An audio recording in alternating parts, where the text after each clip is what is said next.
Почитувани, овозможуваме подеднакви услови за економски развој на сите компании кои што се подготвени да инвестираат и да работат во Република Македонија. На иницијатива на пратеничката група на Социјалдемократскиот сојуз на Македонија и коалицијата, денеска Комисијата за економски прашања усвои амандман на предлог законот за финансиска подршка на инвестиции, кој возможува со финансиска подршка да бидат опфатени деловните субјекти од кожарско-преработувачката и текстилната индустрија.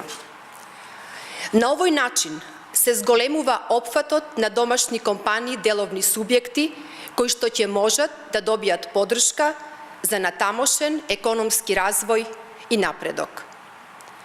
Деловните субјекти од кожарско-преработувачката и текстилната индустрија најдоцна во рок од 2 години од денот на влегување во сила на овој закон може да поднесуваат барања за исплата на финансиска подршка за реализирани оправдани инвестициски трошоци.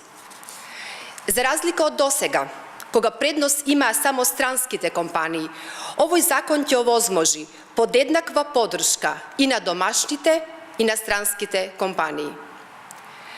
Законот за финансиска подршка на инвестициите представува транспарентен механизам кој ќе обезбеди подршка на многу поголем број на компании, пораст на економијата, што значи нови работни места и повисок стандард. Очекуваме со имплементација на овој закон да се поттикнат нови инвестиции, компаниите технолошки да се развиваат, да отвораат нови работни места со подобри плати и да се зголеми конкуренцијата. Ви благодарам.